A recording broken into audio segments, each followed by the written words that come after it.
So I believe this concept is usually used to suggest fairness. So if I say that it's a level playing field, I'm saying, hey, everything is fair. That no one's permitted to cheat or exploit any kind of advantage. But in reality, I believe it is often a naive suggestion or an absurd delusion that each player has an equal chance of succeeding and that no discrimination or unfair advantages can be found within the context or the system. So this idea that everyone involved plays by the same set of rules rarely occurs. Now, when the entire country is watching the event, such as a sports event, it's much more difficult to cheat, right, or to exploit some unfair advantage. And that's probably the context in which you are closest to having a level playing field. But that's in corporate America. I think that's this idea that everyone's playing on a level playing field isn't ideal, but it's actually rarely achieved. Even when the playing field appears level, of course, looks can be deceiving. This is why horse racing bettors, more frequently bet on horses with starting positions on the inside track than the outside track, because they know that despite appearances, it's not a level playing field. And again, when everything is not under a microscope, it's much easier to take advantage of unfair advantages, or to exploit them, or to simply cheat. And cheating is usually viewed as much smaller. The magnitude of taking advantage or cheating, most everyone will admit to doing that, cheating at some point or another, but it's often minimized, that it's or it's justified. Oh, everybody does it. Well, this, as if that cheating or that unfair advantage is what makes the field level. But again, this is just a sort of a post hoc justification for taking an advantage, wanting to play on an unlevel playing field.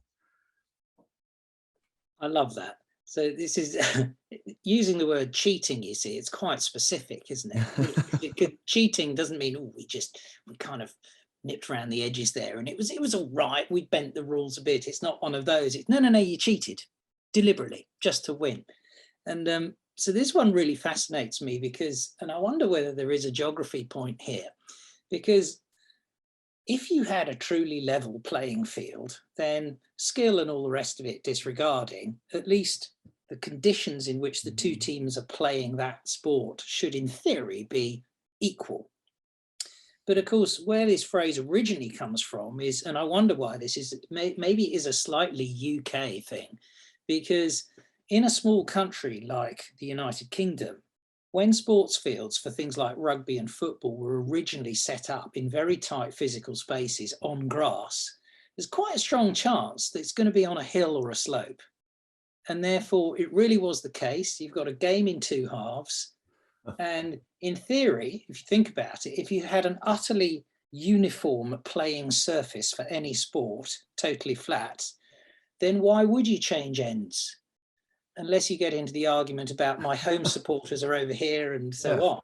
Yeah, but it's certainly in early English sport, 1700s and so on, chances are someone's going to be playing downhill and sometimes very steeply. I've done it myself. So then you change at half time. So you get one half where you're thundering downhill and one half where you're really up against it because the other lot are coming toward you. And it occurs to me that because the United States is such a huge physical land space, the chances are that almost every school just about could have a flat playing surface. Therefore, they would indeed have a level playing field. So I just find those ideas quite interesting. The bit that really makes me chuckle, and I don't know if I'm being more cynical or whatever, the phrase unfair advantage. Okay. Now, that really does sound like cheating to me, because if it's unfair, then it's unfair. So you're probably cheating. So what is wrong with just saying, let's make sure we've got an advantage here, not an unfair one, just an advantage.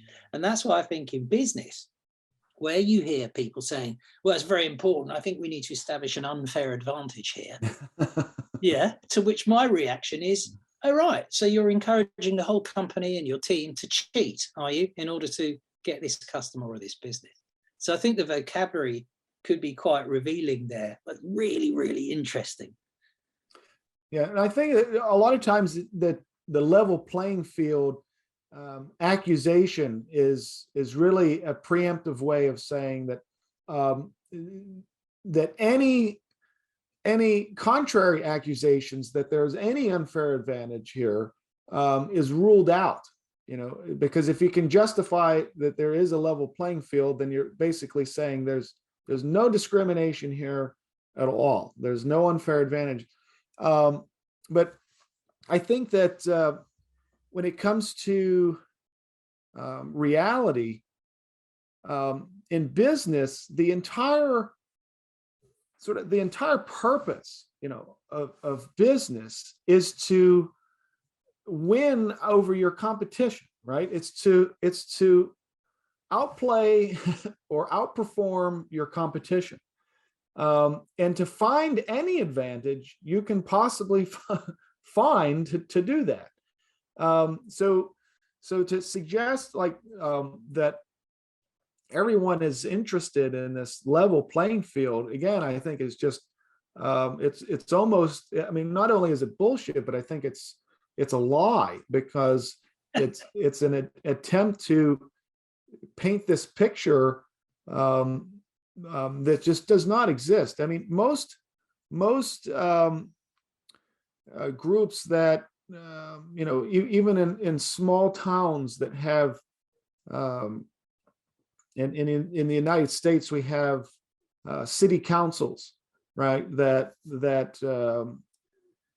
either design or accept, reject city ordinances, right? For everything from whether or not you're able to spread salt on the roads when we have ice and snow, all the way to whether or not you need a permit to start a hair salon, and oftentimes the people that are involved with those groups, with people that are passing and rejecting new and old laws, are people that are also in the game. There's a conflict of interest, so it is a way that unfair advantages have emerged, that most people they're not privy to them. They just assume that, okay, if I want to start a business, I can do so, until when they try and they see all of the red tape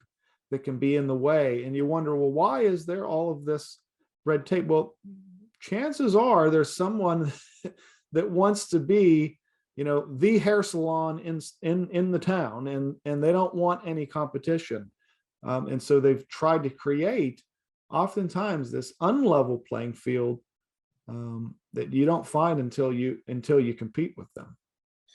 I think that's a really interesting point, and a good one to finish on, because I was actually thinking, and I've heard it said frequently in my industry, where people are pitching for business and they don't win it. So many times you hear the excuse at the end, oh, well, it wasn't a level playing field, you see. So it's a throwaway excuse for not winning, as well as a stance for winning. Yeah, absolutely. Yeah, I can see how it can be used as an excuse, and in a lot of cases, though, it's true. Well, maybe so. Yeah, maybe yeah. so. Yeah.